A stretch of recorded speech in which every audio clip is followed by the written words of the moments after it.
আসসালামু আলাইকুম রহমতুল্লাহ। প্রিয় দর্শক শ্রোতা, এক মহিলা হুজুর সাল্লাল্লাহু আলাইহি ওয়াসাল্লামের কাছে এসে নিজের বিবাহের প্রস্তাব দিলেন এবং বিবাহ সম্পন্ন হওয়ার পর বাসর রাত্রিতে সাক্ষাৎ হওয়ার আগেই মজার একটি ঘটনা ঘটল। তো চলুন দর্শক, কথা না বাড়িয়ে আমরা হুজুরের মুখ থেকে শুনে আসি। তার আগে ছোট্ট একটি রিকোয়েস্ট, চ্যানেলে নতুন দর্শক হয়ে থাকলে প্রত্যেক ভিডিওর আপডেট পেতে চ্যানেলটি সাবস্ক্রাইব করে বেল আইকনটি অন করবেন। তো চলুন দর্শক, কথা না বাড়িয়ে আমরা হুজুরের মুখ থেকে মজার ঘটনাটি শুনে আসি। মজার এক ঘটনা মনে পড়ল।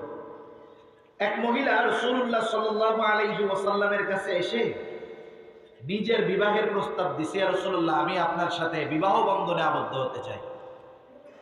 রাসূল সাল্লাল্লাহু আলাইহি ওয়াসাল্লাম রাজি হইলেন, ঠিক আছে। এখন এই মহিলাকে বিবাহ করবেন নবী। বিবাহ করার জন্য রাসূল আকরাম সাল্লাল্লাহু আলাইহি ওয়াসাল্লাম প্রস্তুতি নিয়েছেন। বর্ণনায় আছে বিবাহ হয়েও গেছে, কিন্তু এখনো তাদের মধ্যে সাক্ষাৎ এরকম হয় নাই।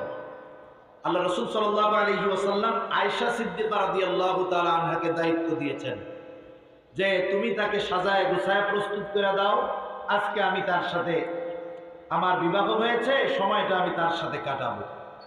আয়েশা সিদ্দিকা রাদিয়াল্লাহু তাআলা আনহা চিন্তা করতেছেন যে সংসারে প্লেট একটা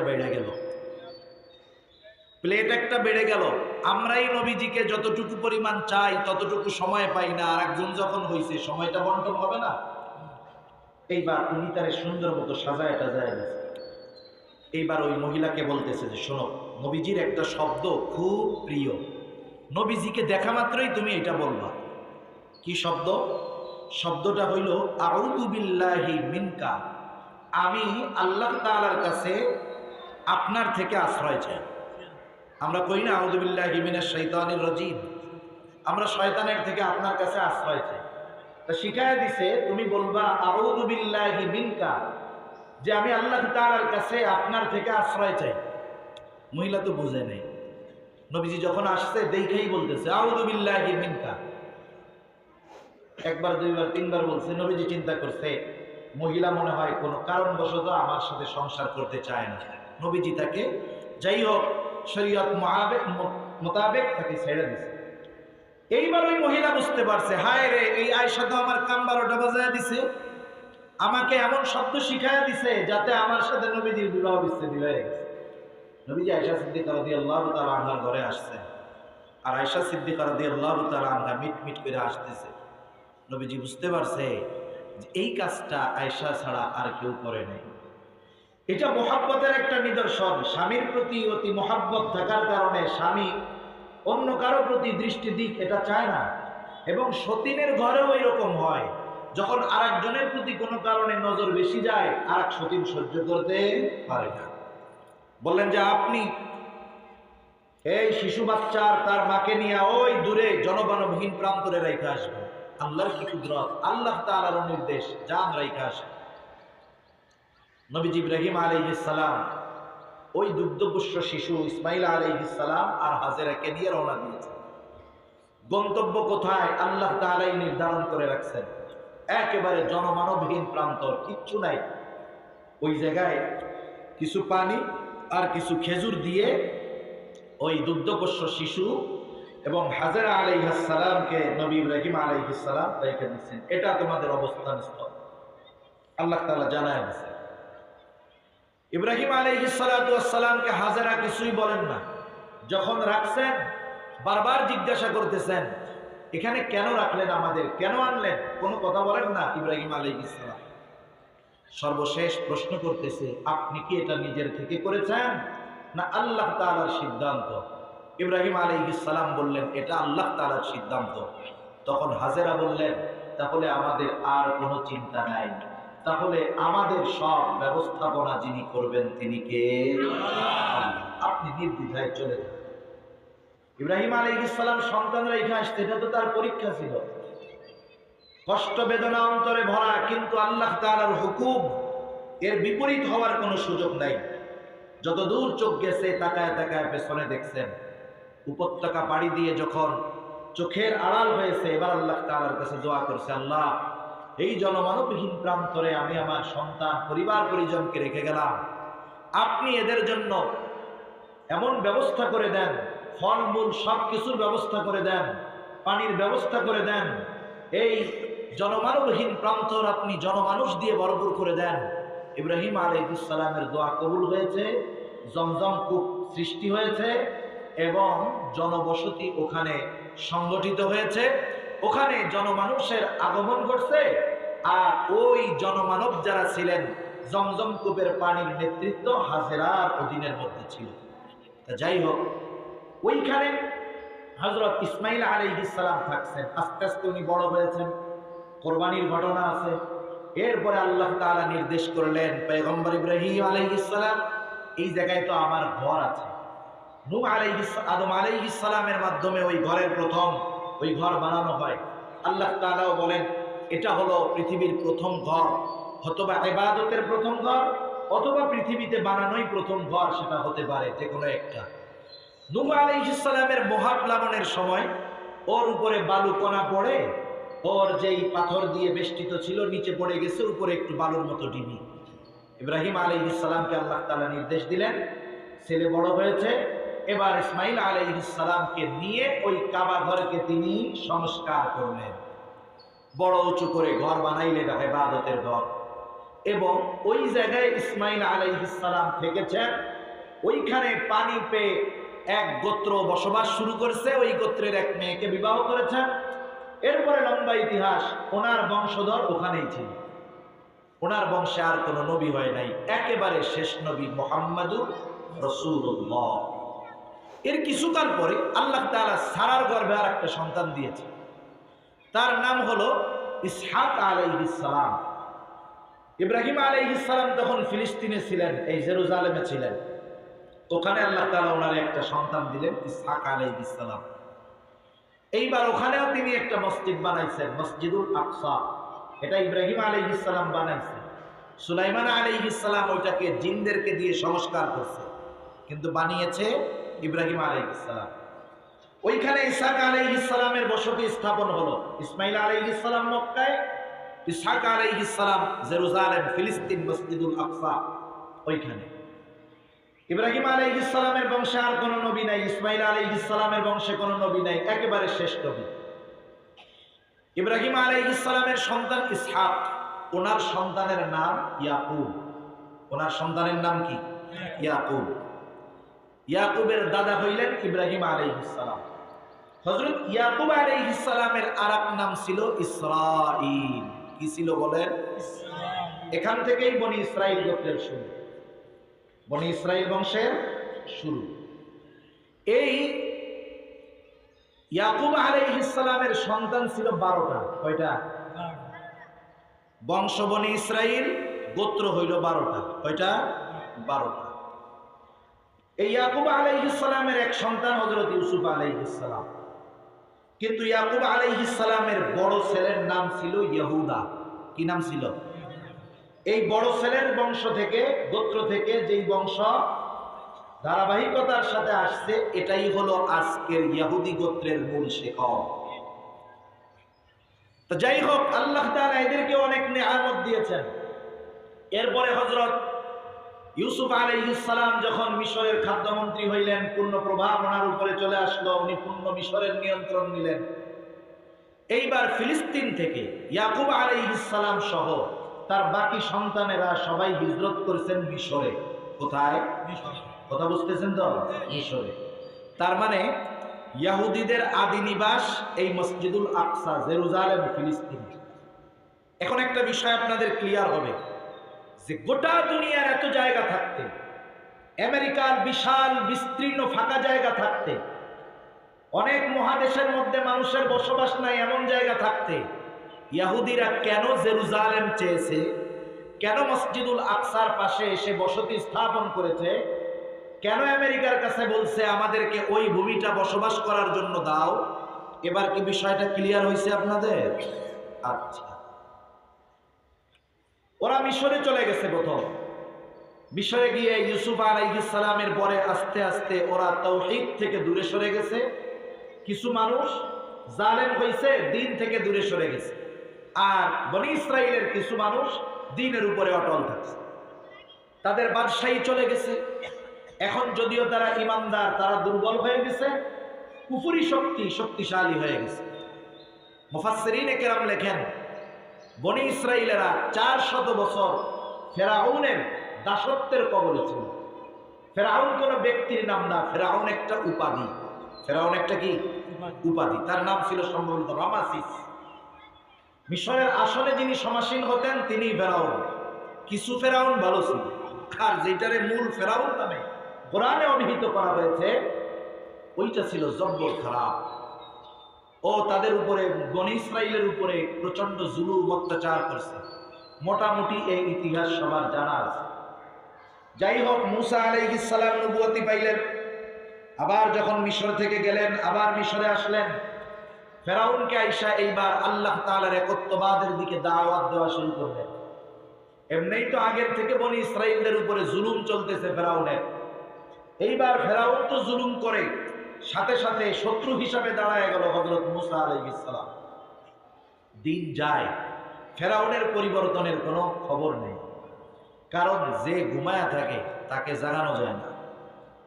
ফেরাউন যদিও জালেম, কিন্তু ও জানতো আমি যতই বলি না কেন আনা রব্বুকুমুল আ'লা, আমি যতই বলি না কেন আমি হইলাম বড় রব, কিন্তু ফেরাউন ভালোমতো জানে সবচেয়ে বড় রব কে? আল্লাহ হলেন রব। ফেরাউনের এটা জানা আছে। এজন্য ফেরাউন রাতের আধারে আল্লাহ তাআলার কাছে বলতো, আল্লাহ আমি জানি আপনি রব, কিন্তু এরপরেও আমি দুনিয়া চাই, আমাকে দুনিয়া দেন, আমার সব বরবাদ হোক। আল্লাহ তাআলা ফেরাউনকে কিছু সুযোগ দিছে। ফেরাউন কিন্তু জীবনে কোনোদিন রোগাক্রান্ত হয় নাই, ফেরাউন কোনোদিন অসুস্থ হয় নাই। এ দুনিয়ায়ও কিছু ফেরাউন আছে, এরা সহজে অসুস্থ হয় না, আছে না নাই? এই দুনিয়ার কিছু ফেরাউন আছে, এরা যে কখনো অসুস্থ হয় শুনছেন আপনারা? আল্লাহ কি কুদরত রেখে দিচ্ছে। তো ফেরাউন অসুস্থ হয় নাই। কোন কোন তাফসীরে আসছে নীল নদ ফেরাউনের কথায় প্রবাহিত, ফেরাউনের কথায় নীল নদে জোয়ার ভাটা আসতো। তা এই ফেরাউনের কাছে মুসা আলাইহিস সালাম বারবার দাওয়াত নিয়ে গেছে, বারবার বারবার বারবার। ফেরাউনের পরিবর্তন নাই। একটা মানুষ পরিবর্তন কখন হবে, হেদায়েত কার নসিব হবে, এটা আল্লাহ তাআলা ভালো জানেন। তবে কিছু দৃশ্যমান কারণ আছে, দৃশ্যমান কিছু বিষয় আছে। যেমন একজন গুনাহ করে, অপরাধ করে, আপনি তাকে কোরআন সুন্নাহ দলিল দিয়ে বুঝাইলেন এই কাজটা গুনাহর কাজ, তার নসিবে যদি পরিবর্তন থাকে, হেদায়েত থাকে, সে কমপক্ষে যখন শুনবে যে এই বিষয়গুলো কোরআন সুন্নায় আসছে গুনাহর কাজ, ও ওই সময় ওই পাপ কাজটা ছাড়ুক বা না ছাড়ুক, কিন্তু লজ্জিত হবে, বলবে যে ভাই ইনশাআল্লাহ ছেড়ে দিবে। কিন্তু আরেক ধরনের লোক আছে, ওরা যখন গুনাহর কাজ করবে, পাপের কাজ করবে, আপনি যখন তাদেরকে বলবেন এটা পাপের কাজ, গুনাহর কাজ, ও উল্টা আপনার উপরে আরো অ্যাকশন নিবে। এমন লোক আছে না নাই? মাঝে মধ্যে দেখেন না, অনেক জায়গায় অনেকে, ইমাম সাহেব কোরআন সুন্নাহর আলোকে খুতবা দিয়েছেন, বের হইতে পারে না, ইমাম সাহেবরে লাঠি দিয়ে পিটায়, ছুরি দিয়ে আঘাত করে। অনেক জায়গায় কোরআনের কথা বলে, সুন্নাহর কথা বলে, বাধা হয়ে কাউন্টার দিয়ে দাঁড়ায় যায়। বুঝবেন ওই লোকটার হেদায়েত বড় কঠিন। আল্লাহ যদি চায় ঠিক আছে, কিন্তু দৃশ্যমান বিষয়ের আলোকে এই কথা বলা যায় যে তার হেদায়েত বড় কঠিন। ফেরাউনের যখন পরিবর্তন নাই, আল্লাহ তাআলা এবার মুসা আলাইহিস সালামকে বললেন, মুসা তুমি বনি ইসরাইলদেরকে নিয়ে মিশর ছেড়ে চলে যাও। এটা আল্লাহ তাআলার পক্ষ থেকে বনি ইসরাইলদের উপরে অন্যতম এক নেয়ামত। আল্লাহ তাআলা এই ফেরাউনের জুলুমের কবল থেকে তাদেরকে উদ্ধারের ব্যবস্থা করতেছেন। মুসা আলাইহিস সালাম রাতের বেলায় বনি ইসরাইলদেরকে নিয়ে রওনা হয়ে গেল। কোন পথে যাবেন, কোন দিক দিয়ে যাবেন, সব দিক নির্দেশনা যিনি দিয়ে দিয়েছেন তিনি কে? আর একটু জোরে বলেন না কে? আল্লাহ। তারা রাতের আধারে, রাতের শেষ প্রহরে পৌঁছায় গেছে একেবারে লোহিত সাগরের পাড়ে। এখনো তো অন্ধকার, পার হওয়ার নৌকাও নাই, কোনো ব্যবস্থাও নেই। অপেক্ষা করতেছে দিনের আলো ফুটুক, দিনের আলো ফুটলে তখন এক ব্যবস্থা করা যাবে। তারা অপেক্ষা করতেছে আর নতুন স্বপ্নের জাল বুনতেছে, যে আরে নদীটা সাগরটা যদি পাড়ি দিতে পারি, ফেরাউনের কবল থেকে বাঁচলাম, পরে নতুন আর এক জীবন শুরু হবে, নতুন আর এক সূর্য উদিত হবে, এই চিন্তায় তারা বিভোর। ইতিমধ্যে রাতের আধার কাটছে, দিনের আলো ফুটে উঠছে। ফেরাউনের তো গোয়েন্দা বাহিনী আছে, দুনিয়ার সব প্রশাসনেরই গোয়েন্দা বাহিনী আছে। ফেরাউনের গোয়েন্দা বাহিনী ফেরাউনের কাছে রিপোর্ট দিছে, ফেরাউন কাজ তো সারা হইছে, বলে মূসা তো বনি ইসরাইলদেরকে নিয়ে মিশর ছেড়ে চলে যাইতেছে, শত্রু হাত ছাড়া হয়ে যাচ্ছে। 6 লক্ষ সশস্ত্র সৈন্য নিয়ে ফেরাউন মূসা আলাইহিস সালাম বনি ইসরাইলের পিছনে তারা ধাওয়া শুরু করছে। একদিকে সমুদ্র, সৈন্যবাহিনী 3 দিক দিয়ে সাজাইছে। কয় দিক দিয়ে? আমরাও কিন্তু সেই পজিশনে আছি। 3 দিনে ফেরাউনের দোসররা, আর একদিকে আমরা। 3 দিক দিয়ে ফেরাউন সৈন্য, সশস্ত্র সৈন্য।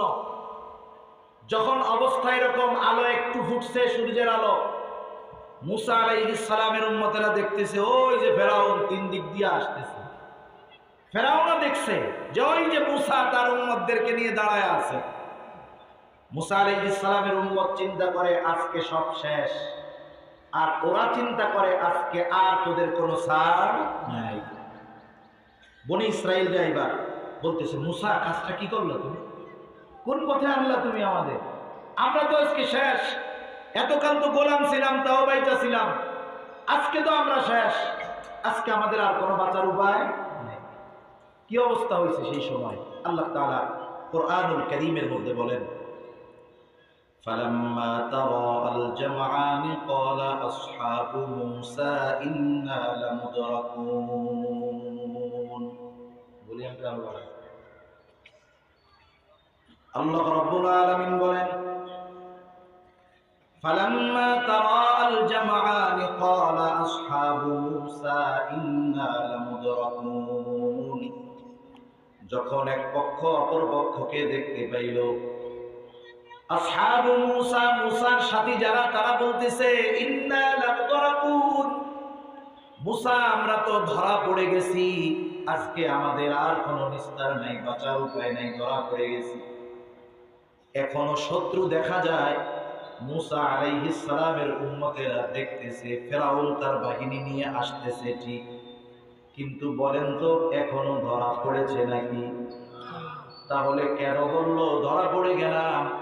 অনেক সময় এমন হয়, আমার আপনার কাছে, মুরব্বীদের কাছে হঠাৎ একজন লোক দৌড় দিয়ে এসে বলে, চাচা আমি মইরাই গেছি। এখন বলেন তো, ও যে আয়েশা বলল কাকা মইরা গেছি, যদিও বাস্তবেই মরে যাইতো, কথা বলতে পারতো নাকি? কেন তাহলে বলল চাচা মরে গেছি, শেষ হয়ে গেছি? বলার কারণ হলো আসন্ন বিপদের ভয়াবহতা অনুধাবন করে বুঝতে পেরেছে ওই বিপদ যদি আমার উপরে পতিত হয়, আমার বাঁচার কোনো উপায় থাকবে না। মূসা আলাইহিস সালামের উম্মতেরা চিন্তা করতেছে আজকে আর বাঁচার কোনো উপায় নাই, ধরা পড়ে গেছি নিশ্চিত। এই জন্য বলতেছে মূসা ইন্না লামুদরাকুন, আমরা ধরা পড়ে গেছি।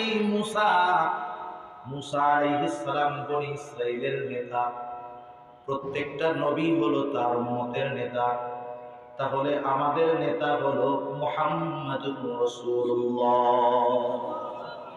আমাদের নেতাকে, মুমিনের নেতা মুহাম্মাদুর রাসূলুল্লাহ। দুনিয়ার অন্যান্য নেতাদের কথা একপাশে রাখেন, মুমিন হিসাবে যদি রাসূলুল্লাহর নেতৃত্বকে না মানতে পারেন, কিয়ামতে কোনো উপায় থাকবে না। মূসা আলাইহিস সালাম এবার দাঁড়ায় গেলেন উম্মতদের সামনে। মূসা আলাইহিস সালাম বক্তব্য দিচ্ছেন, তিনি বলতেছেন ক্বালা কাল্লা ইন্না মাইয়া রাব্বি সায়াহদিন।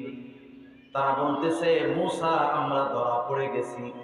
আর মূসা আলাইহিস সালাম দাঁড়ায় বললেন কাল্লা, কখনো নয়। উনি জবাবে বলতে পারতেন লা, না আমরা ধরা পড়ব না। তবে লা আর কাল্লার ভিতরে তফাৎ আছে। লা মানে ধরা পড়ব না, তবে পরেও পড়তে পারি, আর কাল্লা মানে কখনোই নয়, এখনো ধরা পড়ব না, পরেও পড়বো না, এক কথায় ফেরাউন আর কখনোই আমাদেরকে ধরতে পারবে না। এখন ধরা পড়বো না কারণটা কি? প্রশ্ন হতে পারত যে আমাদের তো কোনো অস্ত্র নাই, আমাদের কোনো যুদ্ধ করার অবস্থা নাই, পার হওয়ার জন্য কোনো বাহন নাই, নৌকা নাই, তিন দিক দিয়ে তারা ঘিরে আসতেছে আর আমরা একদিকে দরিয়া, কেমন করে ধরা পড়বো না? কেমন কথা, কেমন যেন। মুসা আলাইহিস সালাম বলতেছে, শোনো, তাদের অস্ত্র আছে, সব কিছু আছে, তবে শুনে নাও, ইন্না মাইয়া রাব্বি, আমার সাথে আমার রব আছে। আমার সাথে কে আছে? রব আছে, আল্লাহ আছে। আল্লাহ যদি কারোর সাথে থাকে, বিপদ যত বড় হোক, যত সন্নিকটে হোক, ওই বিপদ তাকে কোনো ক্ষতি করতে পারে না। প্রিয় দর্শক শ্রোতা, ভিডিওটি কেমন লাগলো আপনাদের মতামতটি অবশ্যই কমেন্টে জানাবেন। আসসালামু আলাইকুম রহমতুল্লাহ।